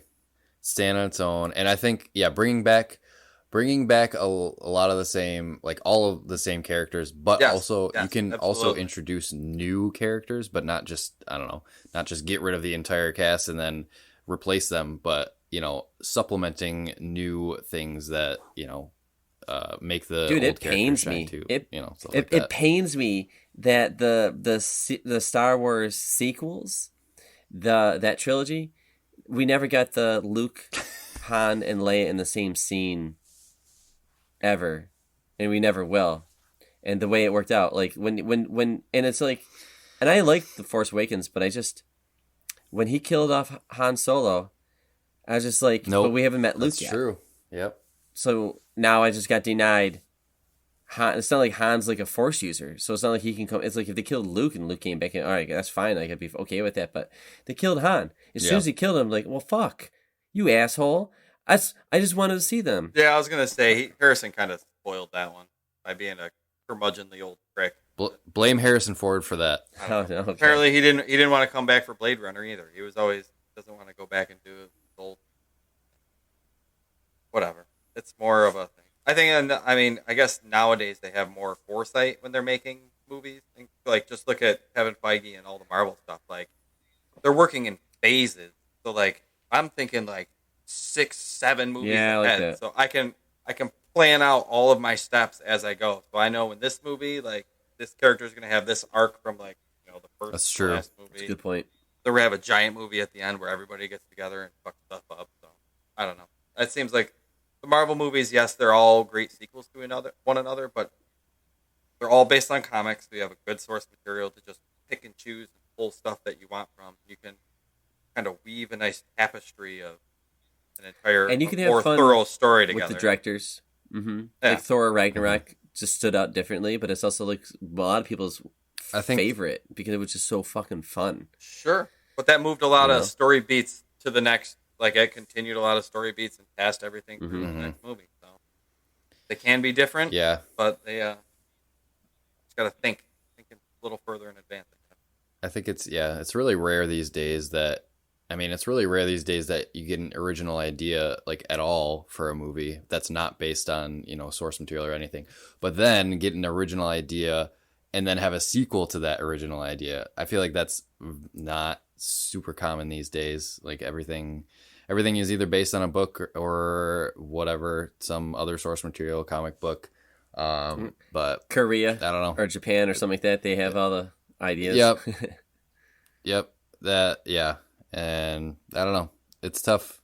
It's tough to have an original idea nowadays. A lot of everything has been done already. Shout out to Mad Max Fury Road, real quick. Oh, Mad Max Fury Road was a long time between sequels, and it's an original idea in the same universe. It's I have to watch that one again. It's weird that they changed it up. It's a completely different genre. It's just a chase. The entire thing is just a chase sequence. So, but it was cool. I'll have to watch that one again. People were like raving so much about that when I came out, and I saw it in theaters, and I wasn't really blown away by it. Like, I watched, leading up to it, I watched all the original Mad Max movies, and I loved those, like, way more than I loved Fury Road, which was weird. I don't know. For some reason, I didn't love that's Fury a good Road as example much as where everybody else did. The first Mad Max movie is not that. It's like, okay, it's actually more rooted in the real world. It's very old too, but the sequel is the Very one everybody different knows. movie. The second one's the one everybody knows. Yeah, it's really good. The third one was pretty good too. Yeah, I mean, Fury Road, whatever. People like this about Fury Road, but you barely get any Max in that movie. Like, you get Tom Hardy as Max, and I like him as Max, but he says like fucking 2 lines in the entire movie, which, whatever. I feel like that's the point of the movie, is that Charlize Theron's character gets to shine a little bit more, but it's a fucking Mad Max movie. I want Mad Max in it more than he was. But whatever, that's just my own opinion. Ah, interesting. Yeah, it's just like a different bond. It's like a different bond. It's just You got some that talk a lot more, and other ones that are a little more reserved. That's Like what's true. his face right now, who's pretty much wrapping up as James Bond. He did really good, but I don't know. Daniel Craig, yeah. Yeah, they all have like their own. They're all smooth, sexy British guys, but I don't know. Compared to the guy that what they had in the '80s and '90s, Pierce like Brosnan. I don't know. It was a good one. Pierce Brosnan's my James Bond. No, I'm talking about the guy before him. But yeah, the Pierce Brosnan was okay. Pierce Brosnan looked like Bond. I thought his movies were shit. He was all the model for Bond in all the video games that I played growing up, which is why I have more nostalgia for him. He just got dealt the worst era of like movies where not movies, but when it came to like franchises, like he was like right there in the middle. They didn't really reboot it. It was just if you looked at the ones before, it was just I don't know. It's just when they came out with Casino Royale, that was a hard change, and it felt right. And they got like a really good actor, a really good script, really good director. That movie is just really good. I think so. It's like my favorite Bond movie, hands down. Yeah, James Bond movies are such a weird case because I mean, yeah, like you get these and chunk they have of rules movies too, all with the same actors, yeah, and then like that actor runs his course, and usually, the movie with when you get a new actor, they start on a high and slowly decline. Which I mean, obviously, the more you make, the more that's going to happen, and then they restart it with a new Bond, which is cool. That I mean, they have that luxury to do that, and it's just a unique thing that you don't really see. Yep, just take it or leave it with franchises. Sometimes they got it all figured out in their head. Sometimes they don't. Sometimes they have lightning in the bottle. Sometimes they don't. Sometimes the fourth one's really good. It's you just gotta trust your gut. Trailers don't help. Obviously, you should always see the first of anything, just because you got to know where they're getting everything from, and then make your own judgment from what they've done since. Except for Home It's Alone. tough. Shrek. There's First Shrek was there's pretty so good. many cooks, so many cooks in the kitchen. Like they take so many people True. to put together a movie that I don't know. It's like you got to have like the secret sauce. Like everybody's got to work in unison and come together to make a fucking great movie. Episode 9. It was like episode 7. It's too much like what we've seen before. 8. What are you guys doing with this franchise? 9. It's just like, okay, we got these people happy, everyone's like, but how do you make a sequel? How do you close the story with this approach? They should have just had the balls to make the movie they wanted to make instead of that garbage. I mean, it's clear, yeah, that's a clear example of they did not have a plan for each one of those movies. They just kind of fucking, we got different directors, and you could see different styles between Force Awakens and Last Jedi. Very different styles between J.J. Abrams and Rian Johnson. But Yep. the last one is just woof. Episode 9. I don't want to talk about that anymore. I know. Put on a positive note. It's painful. All right. Yeah. Are we done with? I like The Last Jedi. Yeah. I mean, yeah. I love that movie. All right. Well then. All right. Yeah. Let's get out of this. Just like sequels. It's just like let's just end it. Let's just bury this. We're done. The story's we're done with the story. Let's move on. Let's do something new. Let's play a game.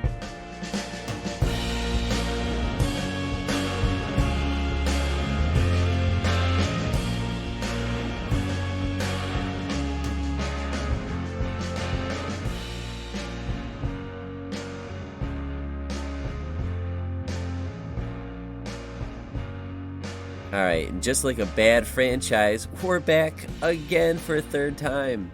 This time we have a game, so this will be a lot of fun. Every episode we change it up. So this week, Dave's gonna be hosting today's episode. What do you got over there? What do you got going on over there, Dave? This one we are going to, I guess, tentatively call Name That Game. So, and or movie, my. since we were talking about sequels. So I'll go one fact at a time. You guys will have to buzz in. If you get it wrong, I'll read one more fact for the next person, and then after that, anybody can buzz in. I got 5 here ready to go, and we'll play first to 3. Whoever gets 3 right. So Should be fairly straightforward. do I it. think you guys can handle it. Cool. I'll give you a little hint off of the bat that all of these are sequels. Ooh. Nice. Imagine Okay. that. So, hopefully, IMDb has all my trivia answers correct. So, if any of these are not correct, go yell at IMDb and leave me alone. All right. I'm thinking a number to. Well, actually, no, we don't need a number this one. We can just go. So, That's right. fantastic. Just going. All right. Yep. Whoever buzzes in first. So, I'll tell you guys if it's a movie or game, too. This first one is going to be Okay. a game. Are we both ready? I'm ready. Yep. All right. This game, at the time this fact was made, was the best-selling video game of all time that was never bundled with console hardware. Wait, it was bundled? Was not. Never Okay. bundled.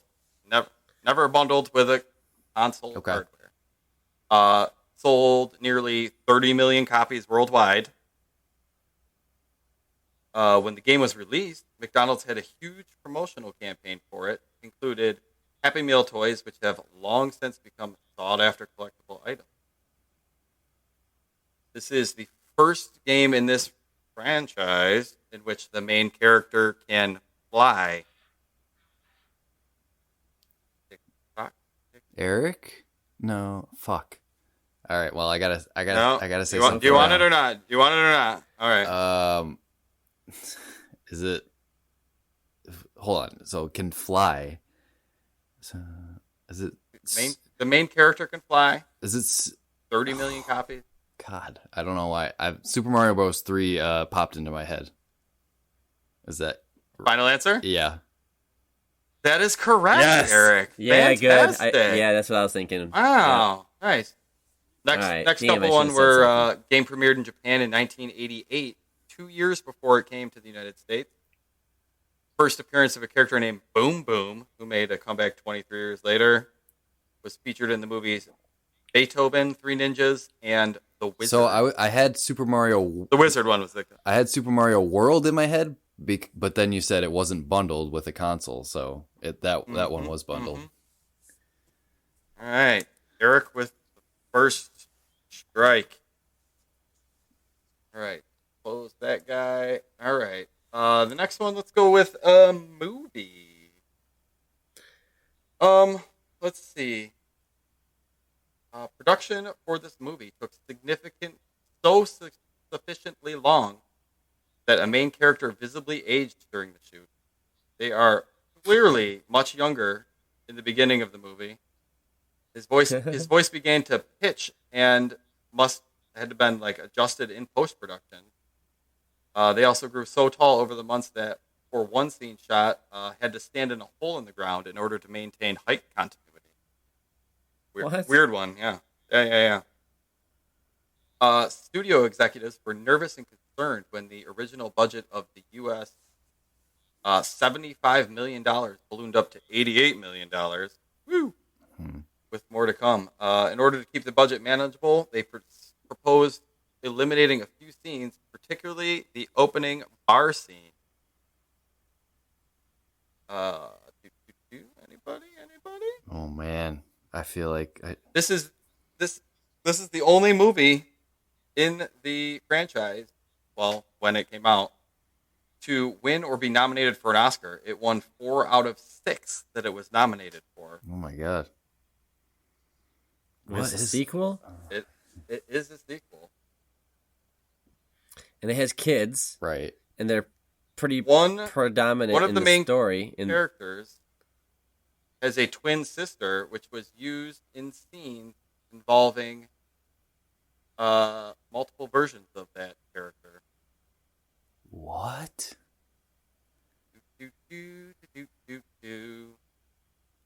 Until The Bourne Ultimatum in 2007 and Mad Max Fury Road, this was the only sequel to win an Academy Award when the previous installment received no nomination.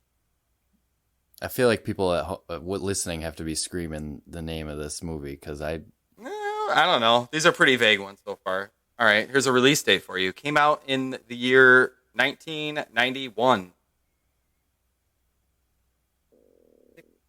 All right, so it's not Harry Potter too. Oh my god. No, I was thinking that too, but it can't be that. According to the director, one of the actors suffered permanent hearing loss in one ear during an elevator shootout because they did not replace their earplugs after removing them between takes.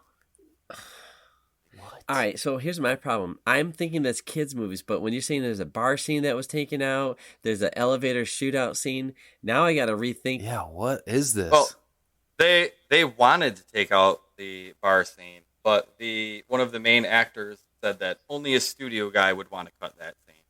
So the bar scene is in the beginning of the movie. Right. Right, making me get into the deeper ones. Oh man. The movie is called. Right.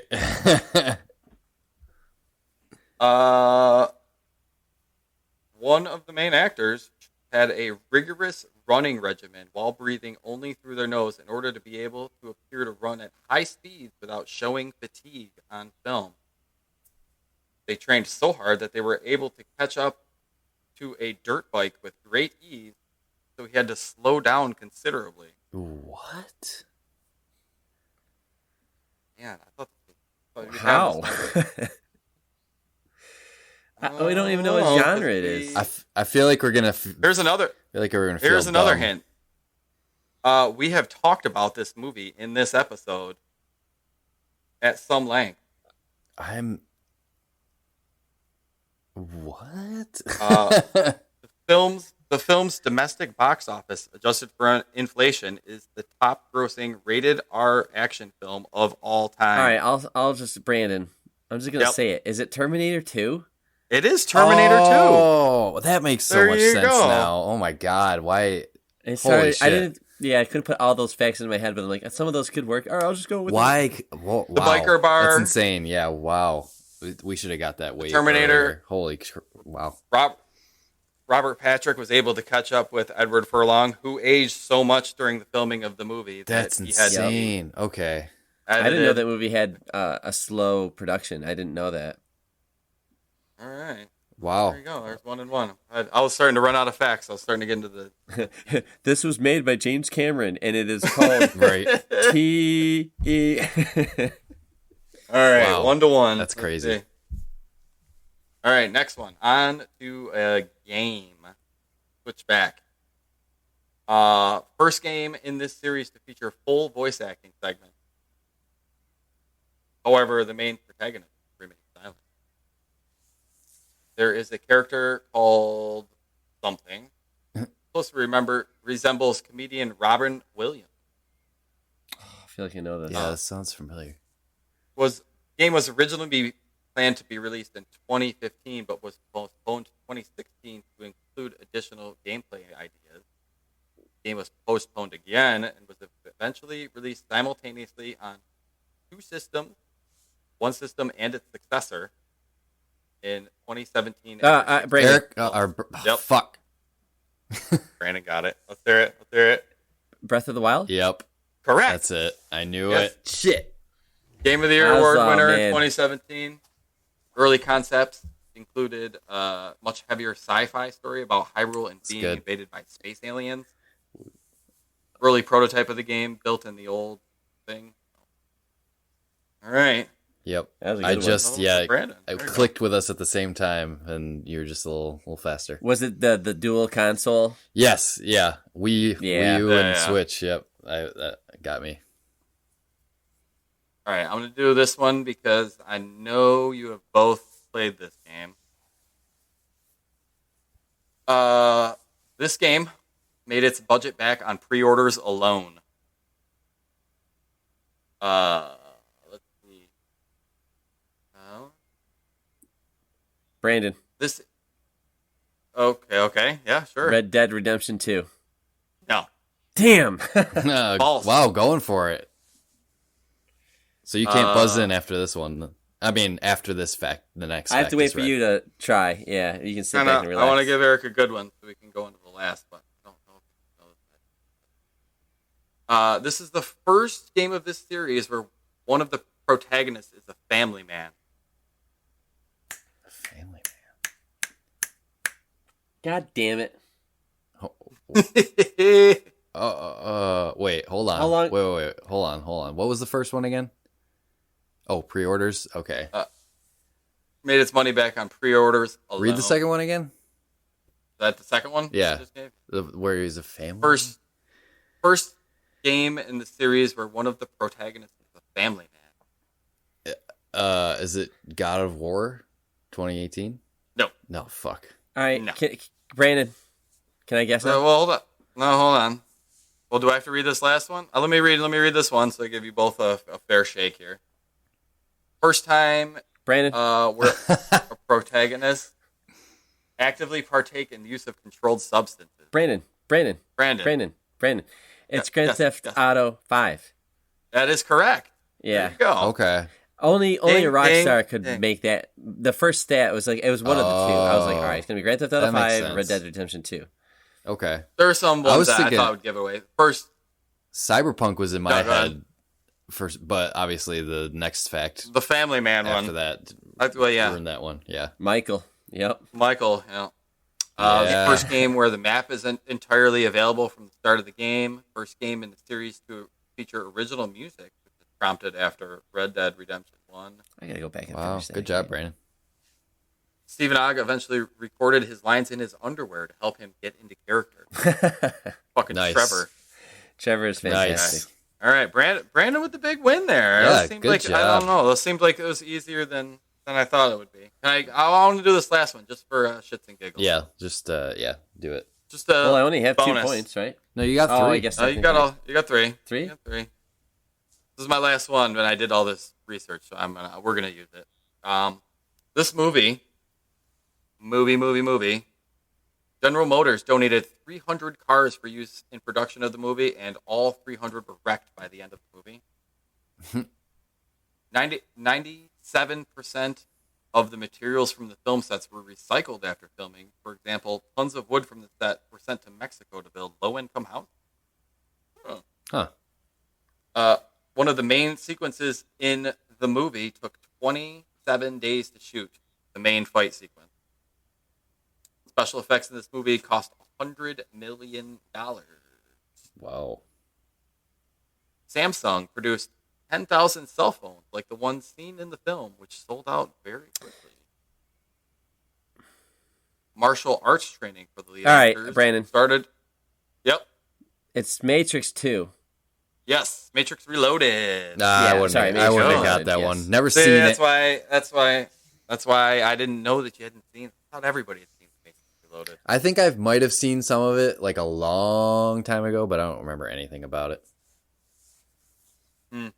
No, I think you should add that to your holes. Add that to my holes. I'll fill my Matrix Yeah, but- holes. You have a hole to fill now. I have many holes No. to fill, and I look I would forward go to watch the filling them. Animatrix.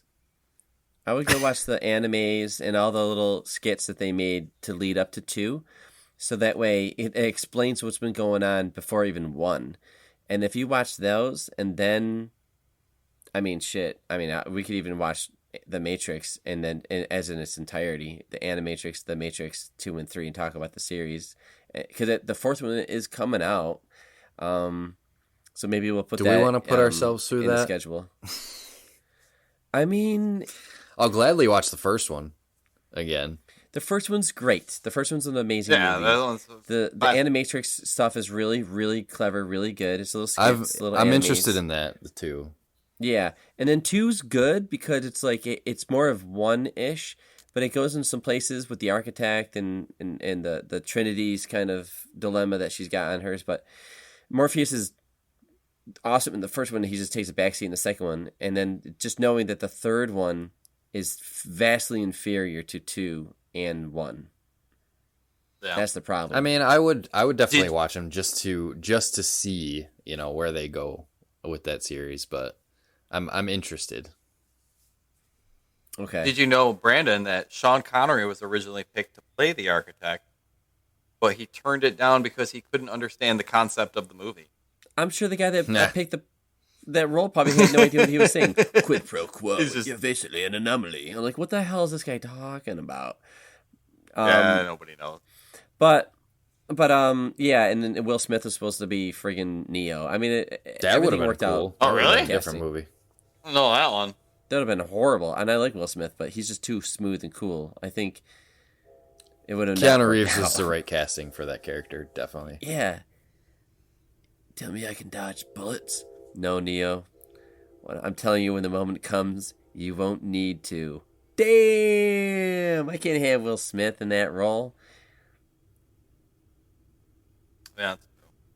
Well, congratulations, Brandon. You, thank you. you really, Good job. you kind of. Thank you. I actually know I watch a lot of shit and read a lot of shit with movie production. I'm obsessed with like little trivia, so I'm actually pretty dangerous when it comes to movie facts. But I got those game ones, what I was more impressed with.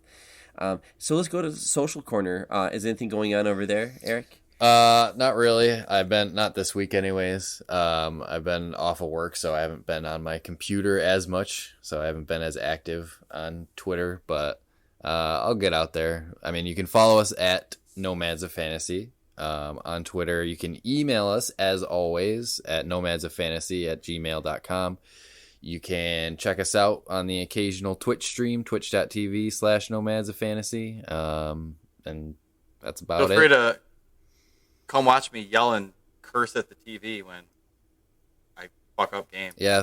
Yep. Feel free to come watch me play some more Game Boy Advance games. I want to stream some more Minish Cap because that game's really fun. So Yeah, there's a lot of cool games that dropped on Gamepass, like you guys were talking about Ascent earlier. Yep. So yeah, we're always checking out the games on Gamepass. If people, for some reason, were like, I want to hear their opinion on it, well, there's a good chance we will have one.